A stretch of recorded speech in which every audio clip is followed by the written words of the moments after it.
Ali está a Bahia. O nosso alvo é o lado esquerdo dela. Um avião de carga norte-americano tenta um pouso difícil na base naval americana da Baía de Guantánamo. E a luz estroboscópica? Ela está bem ali. O pouso exige que se evite o restrito espaço aéreo cubano. Ficamos intimidados pelo fato de que poderia haver guardas no perímetro da cerca, armados. Porque todo mundo disse pra gente, eles vão te derrubar, eles vão te derrubar. O que é isso? Nós ouvimos uma explosão, foi bem devastadora. Os investigadores estão determinados para descobrir por que um DC-8 caiu tão perto da fronteira cubana. Para destruir um DC-8 como esse, era preciso haver um impacto altamente energético. Potência máxima! Potência!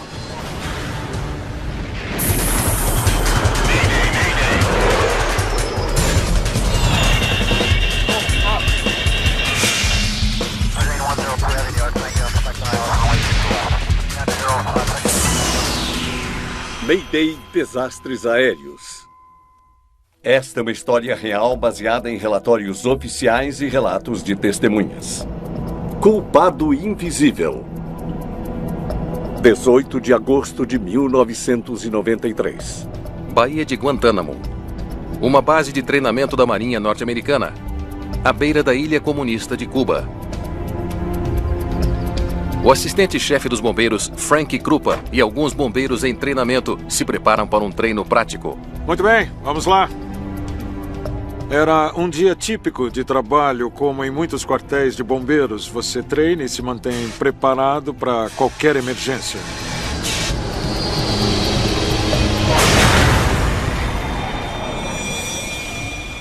Nós ouvimos uma explosão forte o suficiente para sacudir o chão. Eu vi a bola de fogo no final da pista. Vamos logo! Sabíamos que algo estava errado e fomos para o nosso caminhão. Fomos informados de que por volta das 17 horas teríamos o pouso de um DC-8. Vamos! Esse era um DC-8 de carga. Normalmente haveria 3 pessoas na aeronave. E esse é o tipo de aeronave com muito combustível a bordo. O jato DC-8 caiu 400 metros adiante da pista. Ao descer pela pista, eu passei por peças da aeronave antes mesmo de chegar ao lugar do acidente em si. Foi bem devastador e eu não esperava que houvesse sobreviventes.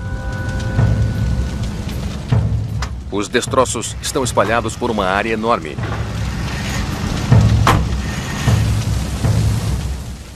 Algo chama a atenção de Krupa. Incrivelmente, parte da aeronave ainda está intacta. Eu percebi que era a cabine de comando, a seção dianteira da aeronave que se separava da fuselagem principal. E eu decidi ir até lá ver o que dava para fazer, e a cabine de comando estava muito danificada. Socorro! Para o espanto de Krupa, ele ouve sinais de vida. Ajuda! Eu ouvi...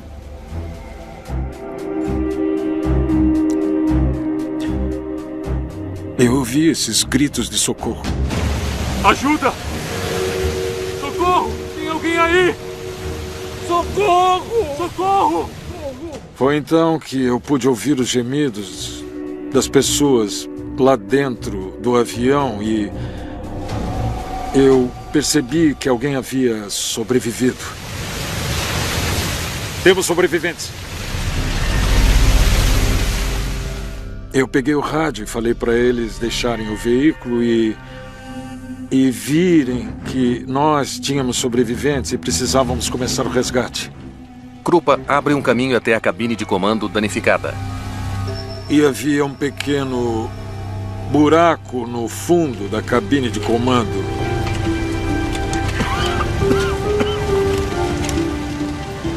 Tudo bem, pessoal? Nós vamos tirar vocês daí.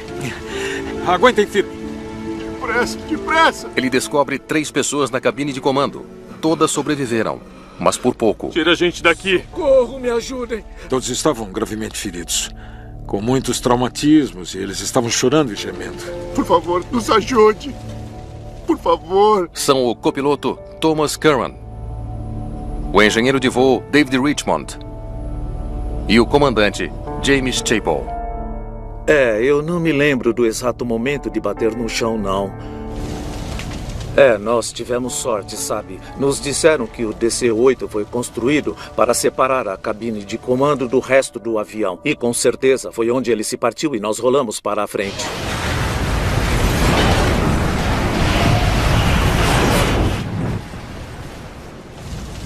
Tom!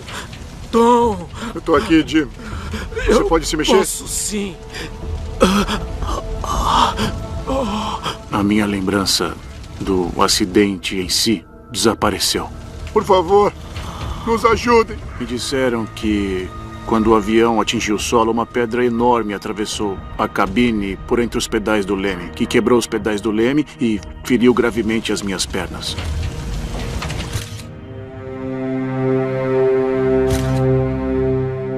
O impacto e o fogo destruíram o DC-8. Os 3 pilotos sobreviventes são levados para um hospital em Miami. Descobrimos mais tarde que o Departamento de Estado contatou o governo cubano e recebeu permissão para transportar esses membros da tripulação através do espaço aéreo cubano para economizar tempo e levá-los a Miami. Poucas horas depois do acidente, uma equipe de investigadores da NTSB, a Agência Nacional de Segurança dos Transportes, está a caminho de Guantánamo. Fomos notificados de que houve um acidente de avião na Baía de Guantánamo. Baía de Guantánamo, a pérola das Antilhas. Em 1993, a Baía de Guantánamo era uma pequena base naval norte-americana cercada pela Cuba comunista. A base permaneceu sob controle americano mesmo após a Revolução Comunista de 1959. Mas Cuba teve algum papel no acidente?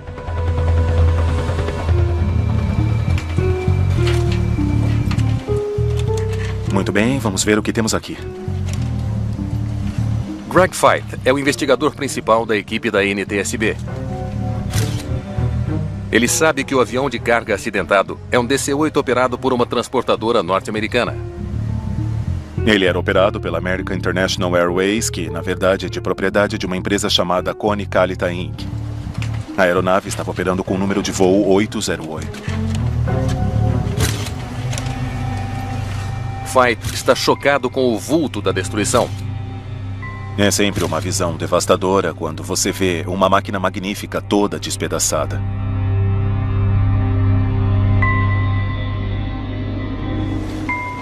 Ele se pergunta por que um DC-8 em aproximação cai a 400 metros da pista. Aqui, dá uma olhada. Os investigadores examinam os destroços em busca de pistas que poderiam explicar por que a aeronave desceu tão violentamente. Temos que checar o motor, asas, ailerons, leme. Vamos lá. As 2 caixas pretas foram encontradas. Ao vasculhar os destroços, os investigadores recuperam as 2 caixas pretas. Não, só ligeiramente danificadas. Uma das principais ferramentas para os investigadores de grandes aeronaves de transporte é o gravador de voz da cabine e também o gravador de dados de voo. Sim, estão indo para você agora mesmo. Os investigadores enviam as caixas para o laboratório da NTSB em Washington para análise. Isso, o local todo, correto. Queríamos saber como estava o desempenho do avião e podíamos checar isso com o gravador de voz da cabine para saber o que a tripulação estava falando, o que eles estavam vendo e se havia algum problema. Enquanto esperam pelos dados da caixa preta, os investigadores entrevistam testemunhas para tentar entender o que houve com o voo 808. Então, você viu tudo, é isso? Eu vi a aproximação. Eles descobrem que os pilotos de um transporte da Marinha Americana testemunharam os momentos finais do avião. Aí vem ele. Olha, na 10. Eles estavam perto da pista quando o voo 808 iniciou a aproximação. Foi sorte nossa ter uma tripulação de C-130, então nós tínhamos alguns pilotos qualificados observando o DC-8 enquanto ele estava tentando pousar na pista 10. O DC-8 estava virando para a pista quando algo deu errado. Eles disseram que enquanto observavam o avião se virando na direção da pista 10, o ângulo de inclinação aumentava continuamente. Ele não vai conseguir. Não mesmo. Na Baía de Guantánamo, em Cuba, os pilotos da Marinha norte-americana que observavam o voo 808 se aproximar para o pouso perceberam que ele estava em apuros. Vai, nivela, homem, nivela!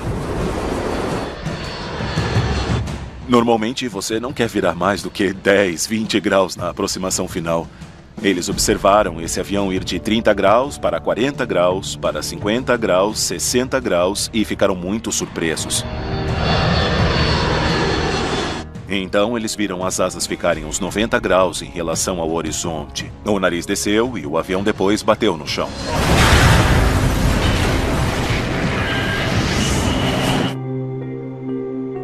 Parece um stall de asa. Sim, senhor. Com certeza parece que é. Tá. O que os pilotos descrevem parece ser uma condição aerodinâmica conhecida como stall de asa, durante a qual as asas não estão produzindo a sustentação necessária para manter o avião no ar. Então você passa a ter a dinâmica, você entende como a aeronave bateu no chão. O próximo passo agora é determinar o porquê. Os investigadores se perguntam se a controladora de tráfego aéreo responsável pelo voo 808 pode lançar alguma luz sobre a queda. Havia uma controladora em treinamento na época, e aquela trainee era quem estava conversando com a tripulação do voo 808. Então você percebeu alguma coisa em comum na sua conversa com os pilotos? Tudo parecia ótimo. Guantánamo aqui é o Cone 808. Cone 808, Guantánamo, prossiga. Bem, exceto por uma coisa. E o que foi? Os investigadores descobrem que 12 minutos antes da queda, a tripulação do voo 808 fez uma transmissão via rádio enquanto se aproximava da ilha e fez um pedido em comum. Cone 808, um pedido. Queremos fazer a aproximação pela 10 esta tarde. Cone 808, entendi que gostaria da pista 10? Sim, isso é afirmativo. Pista 10. Eles pediram para mudar a direção do pouso. Um controlador normalmente permite que a tripulação decida qual pista quer e a seleção da pista às vezes é baseada nas condições do vento ou em certos tipos de condições climáticas ou possivelmente até por restrições de espaço aéreo. Guantánamo tem apenas uma pista, com as aeronaves pousando nas cabeceiras 28 leste e 10 oeste. O voo 808 estava originalmente programado para pousar na pista 28. Normalmente, os aviões pousam na pista 28. É uma aproximação mais ou menos direta, aterrissando na direção oeste. Mas então, a tripulação solicitou uma mudança para a pista 10. Essa aproximação fica mais próxima da fronteira com Cuba. Para evitar o território cubano, os aviões em pouso são forçados a fazer uma aproximação pelo mar e então fazer uma curva acentuada na pista 10. São apenas 1.200 metros da cerca da fronteira. Então, tentar manipular ou manobrar um DC-8 é um grande desafio. A aeronave tem que se aproximar quase que perpendicularmente à pista. E quando chega perto, tem que fazer uma curva acentuada a este bordo. E é preciso virar e mergulhar e descer na pista. Veit está intrigado. Por que a tripulação do voo 808 escolheria a aproximação mais difícil? Disseram por que queriam pousar na pista 10? Eu acho que isso chamou a atenção dela. Ela disse, por que você faria isso quando todos os outros aterrissam na pista 28, que é a aproximação mais fácil? Centro de Traumatismo Eider. Os investigadores querem entrevistar os 3 pilotos do voo 808 sobre o acidente. Mas eles ainda estão na UTI e lembram de pouca coisa sobre o acidente. Nós sabemos que sempre que houver um sobrevivente entre a tripulação ou sobreviventes, sempre há a possibilidade deles não se lembrarem exatamente do que estava acontecendo por causa da gravidade dos seus ferimentos. Embora os sobreviventes não possam dar uma ideia do porquê escolheram uma aproximação mais desafiadora, Muito obrigado. os investigadores estão determinados a descobrir mais sobre o que houve. Eles se perguntam sobre o papel dos pilotos no acidente. Eles tinham qualificação para pilotar o DC-8? Vamos dar uma olhada aqui.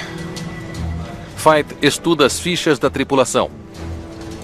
Ele descobre que o comandante James Chapel é um piloto altamente experiente, com mais de 20 mil horas de voo em seu currículo. O clima está parecendo muito bom. Está mesmo. Um piloto com 20 mil horas de voo é um piloto muito experiente. E esse comandante tinha uma boa reputação. Outros pilotos comentaram que ele era muito dinâmico e também um ótimo comunicador. Tem algum lugar para comer alguma coisa na base? Só o refeitório mesmo, infelizmente. O copiloto Thomas Curran é um ex-piloto da Marinha. Nós também tínhamos um copiloto que era muito experiente. Ele tinha mais de 15 mil horas de voo. O engenheiro de voo Dave Richmond também é piloto. Eles tinham que saber o que estavam fazendo. Não tem sentido. Veidt se pergunta por que uma tripulação experiente permitiu que a aeronave entrasse numa inclinação tão acentuada. De um ponto de vista de investigação de acidentes, quando esses 3 pilotos têm dezenas de milhares de horas de experiência entre eles, você sabe que são capazes de operar o avião. Então a questão se torna, por que eles não o fizeram? Por que eles não conseguiram usar essa experiência para pousar esse avião em segurança?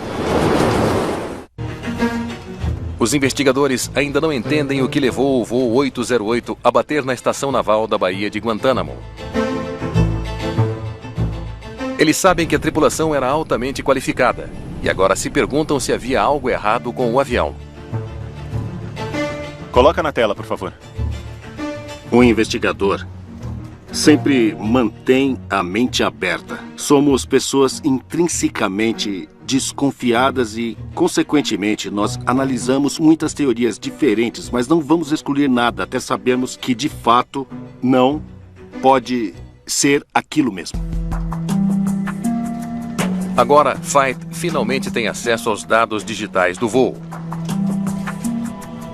Ele usa esses dados para recriar a trajetória exata do avião. Quando estudávamos a trajetória de voo, nós precisávamos entender qual era a dinâmica desse voo e então ver como a tripulação estava lidando com essa aproximação. Por enquanto, tudo bem. Os investigadores estudam a trajetória do avião. Trajetória de voo. Ok, vamos ver a aproximação correta. Eles iniciaram a curva tarde demais e nunca se recuperaram. A curva mal feita significou que a tripulação do voo 808 teve que levar a aeronave a uma inclinação cada vez maior para que ela pudesse se alinhar com a pista. O piloto aumentou a inclinação, tentando salvar aquela curva e alinhar a aeronave. Mas a inclinação muito acentuada estava reduzindo a capacidade do avião de ficar no ar. Quando você inclina o avião a 45 ou 60 graus, a quantidade de sustentação que ele produz para manter o avião no ar é comprometida, porque as asas não estão apontadas para cima, elas estão nesse ângulo agudo. Então, de repente, o avião entra num stall aerodinâmico num momento em que você não esperava isso. E já que está voando muito baixo, não tem altitude suficiente para conseguir se recuperar. Local da queda. A simulação deixou os investigadores com novas perguntas. Por que iniciaram a curva tão tarde? Veidt também precisa saber por que a tripulação não abortou uma aproximação tão claramente errada. Foi surpreendente para todos nós alguém manobrar um avião daquele tamanho tão rente ao solo. A gravação de voz da cabine de comando finalmente foi recuperada. É a última esperança de Veidt para solucionar o mistério. E os investigadores fazem progresso quando ouvem a gravação. Ok, vamos começar. Nós não tínhamos muita esperança de conseguir boas informações da tripulação. E é por isso que o gravador de voz da cabine se tornou tão importante para nós, porque ele poderia preencher as lacunas. E o que ela revela é extraordinário. Cone 808, você deve permanecer dentro do espaço aéreo designado por uma luz estroboscópica. Entendido, vamos procurar a luz estroboscópica, Cone 808.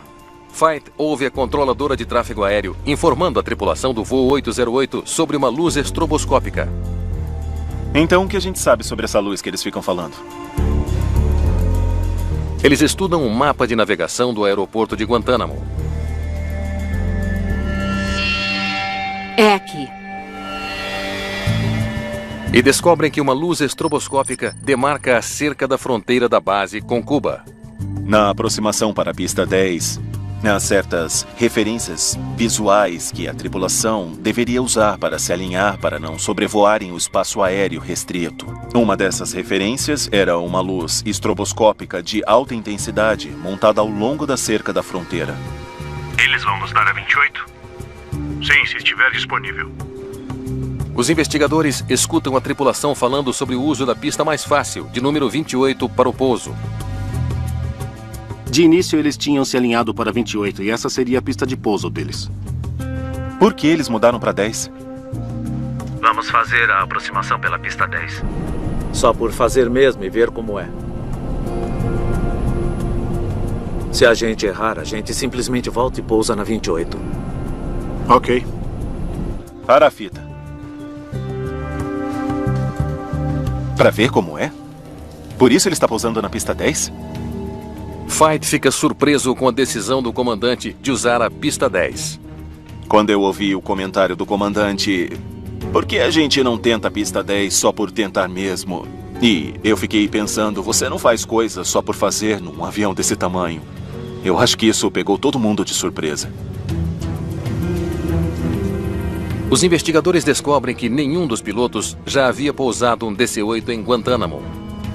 Eles se perguntam se o comandante sabia que a pista 10 era uma aproximação mais complicada do que a pista 28. Eles estudam os procedimentos da companhia aérea. Tiveram que assistir a um vídeo. Só isso. Devido à dificuldade de aterrissar em Guantánamo, os pilotos militares precisam de treinamento especial para pousar na pista 10. Mas a companhia aérea exigiu apenas que seus pilotos civis assistissem a um vídeo curto. Exerça extrema cautela ao pousar na pista 10.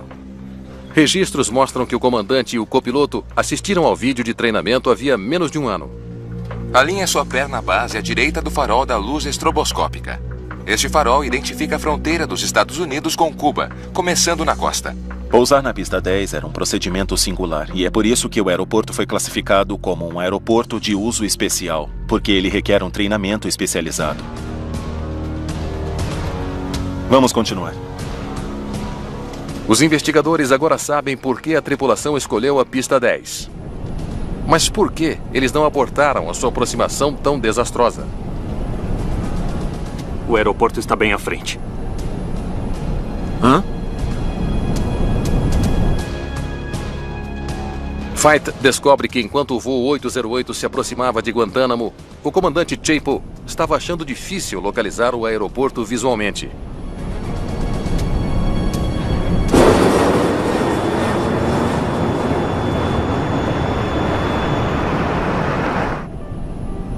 Ali está a Bahia. Nosso alvo é o lado esquerdo dela. O aeroporto vai estar daquele lado da Bahia? Vamos voltar e entrar pela direita. É isso mesmo. A tripulação repetidamente tem que explicar a localização para ele. Antes deles iniciarem os procedimentos finais da aproximação da pista, eles estavam tendo problemas para tentar achar o aeroporto. Será que o aeroporto é aquilo ali bem à nossa frente? Aquilo é o aeroporto bem à nossa frente.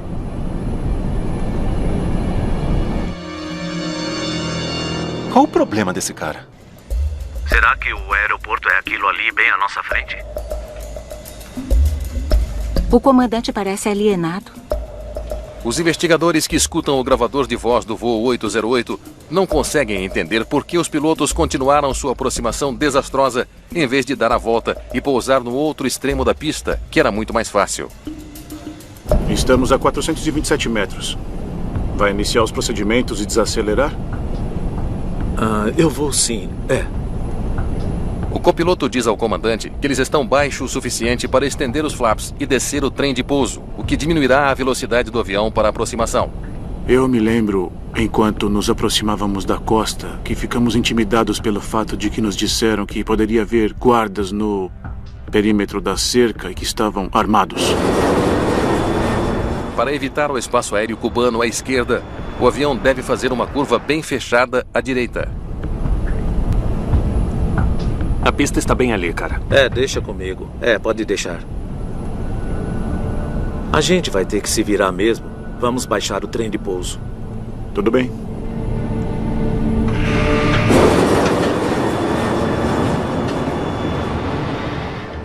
A tripulação parece cada vez mais ansiosa ao lembrar o comandante que ele deve preparar a aeronave para o pouso.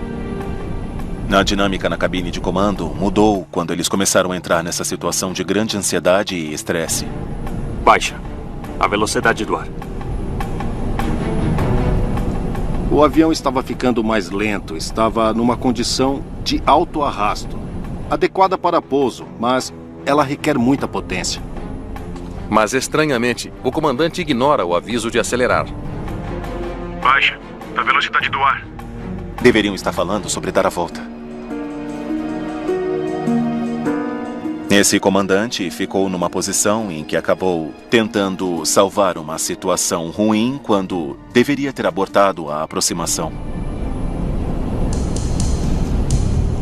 E a luz estroboscópica? Está bem ali. Onde? Está bem ali. Onde?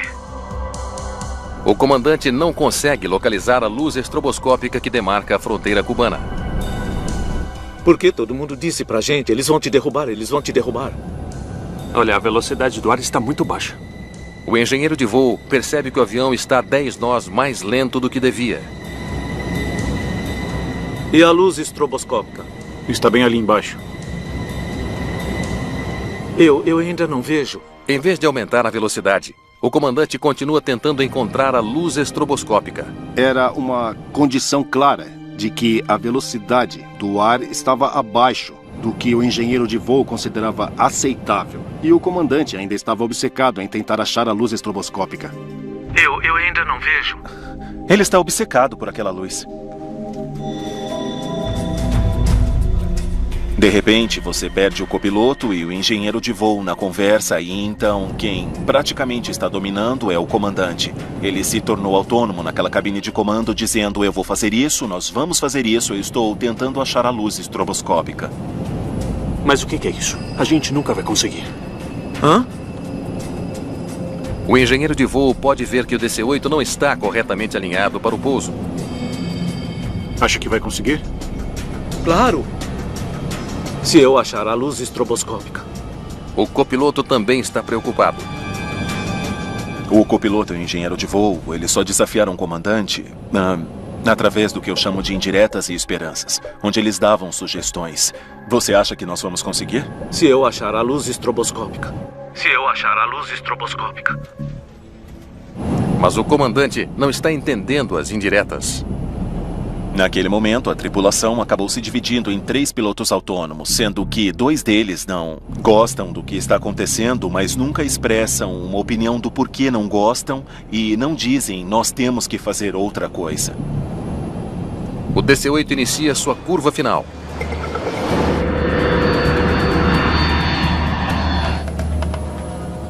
Mas o comandante ainda não consegue ver a pista. Ele percebe que deve ter iniciado a curva tarde demais. Para compensar, ele faz uma curva ainda mais acentuada. Era mais ou menos o dobro do que os passageiros das companhias aéreas experimentariam num voo de passageiros rotineiro. O máximo é normalmente por volta de 30 graus. Esse caso exigiria algo perto de 60 graus para fazer o avião virar rápido o suficiente e eles o fariam em baixa altitude. O avião exige uma velocidade de 147 nós para ficar no ar nessa curva tão acentuada. Cuidado. Mantenha a velocidade. O engenheiro de voo provavelmente é o que tem a maior visão do que está acontecendo. Se alguém dissesse, nós não vamos conseguir fazer isso, esse seria um alerta claríssimo. 140. Eles precisam de mais 7 nós de velocidade. De repente, o computador de voo ativa a vibração do manche. Num ângulo de 55 graus, você recebe esse alerta. É um aviso que faz vibrar o manche para notificar um piloto sobre um stall iminente. Alerta de stall. Deixa comigo. Alerta de stall! Alerta de stall! Eu me lembro do alerta de stall. E todos puseram a mão sobre os aceleradores e empurraram até o máximo. Potência máxima! Deixem comigo! Tirem a mão! Houve uma demora de vários segundos antes que a potência aumentasse, mas estávamos a apenas 100 metros de altitude quando o avião entrou em stall, então havia pouquíssimos segundos para nos recuperarmos. Não! Não! Não! Tirem a mão! Não! Não! Não! Ele alienou completamente a tripulação. Os investigadores ficam chocados pelo comportamento peculiar do comandante, a sua hostilidade, a sua fixação na luz estroboscópica e a maneira como ignorou os avisos de sua tripulação. Nós sabíamos que várias decisões ruins foram tomadas nessa cabine de comando em particular. E sabíamos que algumas atitudes estranhas começaram a se manifestar durante as etapas finais da aproximação. Nós sabíamos que a comunicação fora interrompida e a pergunta era por quê? Essa nova evidência retorna o foco para os pilotos do voo 808. Os investigadores precisarão olhar além de seu histórico para ver o que podem descobrir. Ok, vamos encontrar tudo o que conseguirmos sobre esses caras.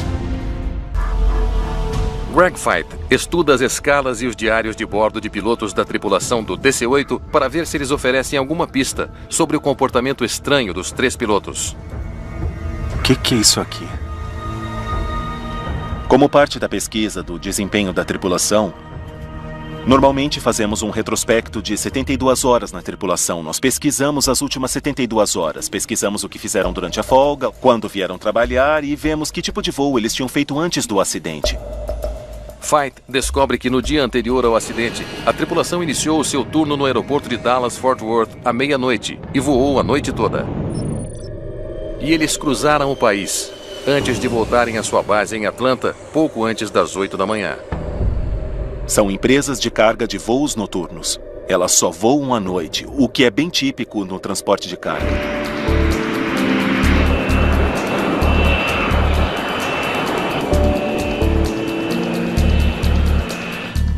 Esse deveria ter sido o fim do turno da tripulação, mas eles foram chamados de volta para um último voo.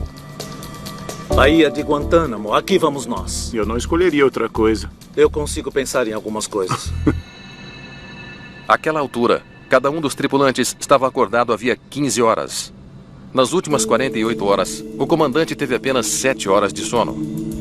Eu não estava particularmente entusiasmado para fazer mais 7, 8 horas de voo. Eu preferiria ter ido para casa, tido uma boa noite de sono e uma refeição caseira. O novo voo seguiu para Virgínia para apanhar uma carga que incluía peças de submarino. Eles queriam que a gente fosse para Norfolk e depois que fôssemos para a Baía de Guantánamo, descarregasse e em seguida voássemos de volta para Atlanta. O longo tempo de serviço poderia ter prejudicado o desempenho dos pilotos, a ponto de terem derrubado o avião? É fácil interpretar como um erro de piloto e dizer que eles erraram, que não mantiveram a velocidade no ar, que estolaram o avião, que derrubaram o avião. Mas isso não nos conta a história toda. Os investigadores pedem ajuda à NASA para analisar os padrões de sono da tripulação do DC-8. Obrigado por nos ajudar com isso. Mark Rosekind comanda esse trabalho. Ele é o chefe do programa de contramedidas de fadiga da NASA. Sabíamos que a fadiga era um risco, então nós sabíamos que coisas ruins já estavam acontecendo a bordo. Mas o problema era como demonstrar que a fadiga desempenhou um papel nessa queda. Rosekind calcula quantas horas de sono a tripulação teve nos poucos dias que antecederam o acidente. Ele descobre que o longo dia de trabalho dos pilotos não foi a única razão pela qual estariam cansados. Todos eles tiveram privação de sono. A tripulação também experimentou uma falta de sono acumulada, ou déficit de sono, dos 2 turnos noturnos antes do acidente. Recolher o trem. Tom. Ah, tá. Pronto.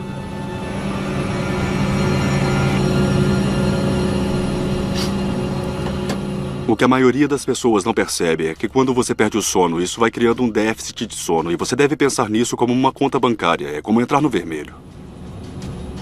O déficit de sono do comandante era enorme. Ele teve apenas 15 horas de sono nas 72 horas anteriores. E ampliando o efeito da fadiga e do déficit de sono, havia os relógios biológicos da tripulação, conhecidos como ritmos circadianos. Nós temos um relógio no nosso cérebro e esse relógio biológico controla tudo 24 horas por dia. Então, assim que os seres humanos alteram esse padrão, como tentar trabalhar à noite e depois dormir durante o dia, eles basicamente se opõem à sua biologia para fazer isso. E isso tem um custo. Voar à noite e dormir durante o dia estava causando estragos nos ritmos circadianos da tripulação. Cone 808. Entendi que gostaria da pista 10? Isso é afirmativo. Pista 10.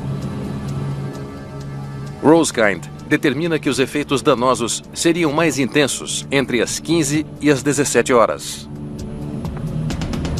Precisamente quando o voo 808 se aproximava da Baía de Guantánamo. Tudo o que você é como um ser humano é degradado ou prejudicado de algum jeito. A sua memória, a sua tomada de decisão, a sua vigilância, o seu tempo de reação, as suas habilidades de comunicação, seja o que for, cada uma dessas coisas é degradada e é potencialmente prejudicada de 20% a 50%.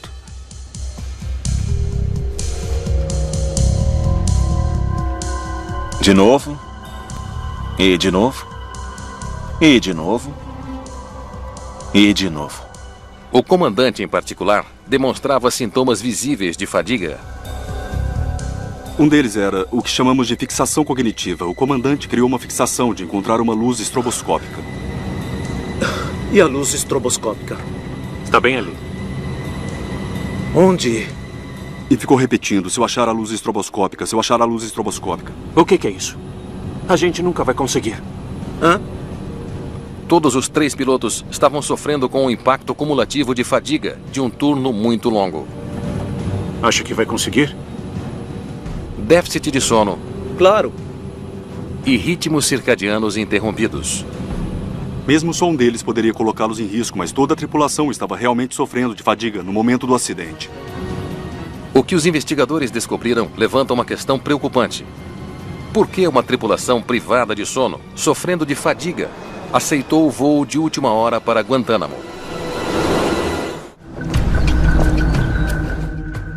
Depois de uma longa recuperação no hospital, os investigadores finalmente podem entrevistar a tripulação do voo 808, que ficou gravemente ferida. Finalmente, eles terão a chance de ouvir o lado da história da tripulação. Eu estava cansado, estávamos todos cansados. Vocês não tinham que aceitar o voo. Tecnicamente não, mas nós realmente não tivemos escolha. Se você se recusasse a fazer uma viagem, você realmente ia ouvir um monte de reclamações do chefe. Então decidimos fazer a viagem. A indústria da carga é conhecida por ser extremamente agressiva. Eles rotineiramente forçam as tripulações até os limites das horas de serviço. Portanto, há essa sensação constante de uma filosofia quase militar, do tipo, nós precisamos fazer isso, e que se torna a cultura corporativa. Você tem pilotos que pensam da mesma maneira. Eu farei o que for preciso para fazer as coisas acontecerem. Por quê? Porque existe esse medo de intimidação e da perda de emprego. É mais ou menos como, se não fizer, eu encontro quem faça.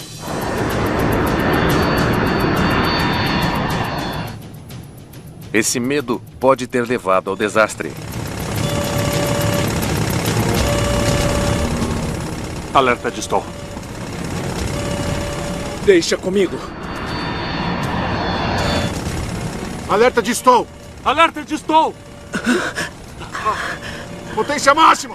Deixem comigo, tirem a mão! No final, as coisas aconteceram muito rápido. Nós estávamos muito baixo e nossas reações eram muito lentas. E eu deveria ter entregado o controle pro Tom, mas eu já estava meio fora de mim.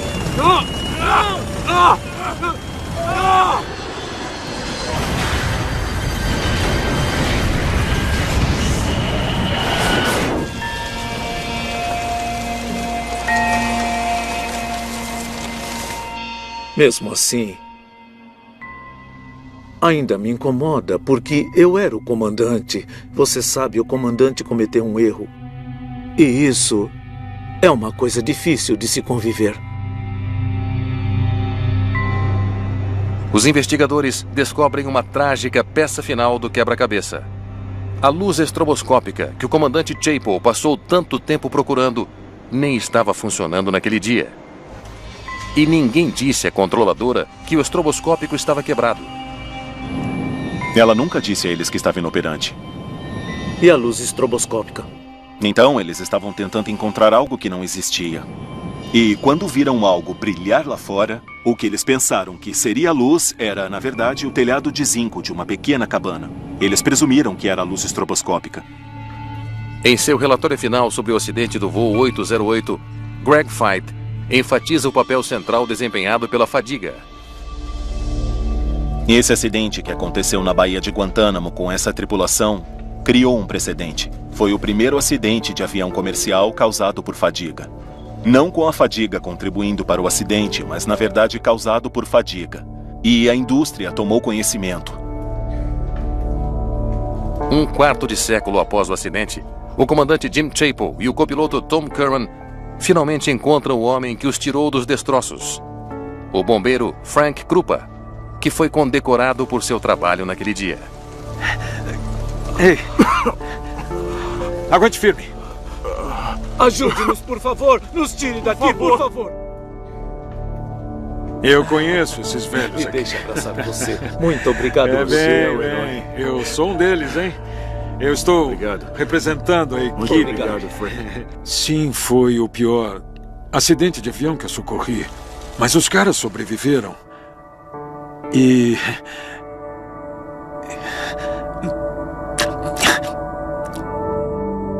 Apesar de perder a perna direita, o copiloto Tom Curran voltou a voar e acabou ingressando na NTSB como investigador. Eu vivo com um desconforto considerável. Toda vez que eu dou um passo, eu me lembro da queda. Mas você tem que deixar as coisas de lado. Você pode decidir ir em frente, ou você pode hibernar, cair no esquecimento, mas essa não é a minha personalidade. O comandante James Chapel sofreu ferimentos nas costas e nunca mais voltou a voar comercialmente. Sabe, eu penso muito no que aconteceu e eu gostaria que as pessoas percebessem que poderia acontecer com elas. Se você está fatigado, ligue e avise que não vai trabalhar. O engenheiro de voo David Richmond, que ficou gravemente ferido, recuperou a saúde e passou a comandar voos comerciais de carga. No rescaldo do acidente com o voo 808, a Administração Federal de Aviação reforça os regulamentos sobre exigências de sono da tripulação.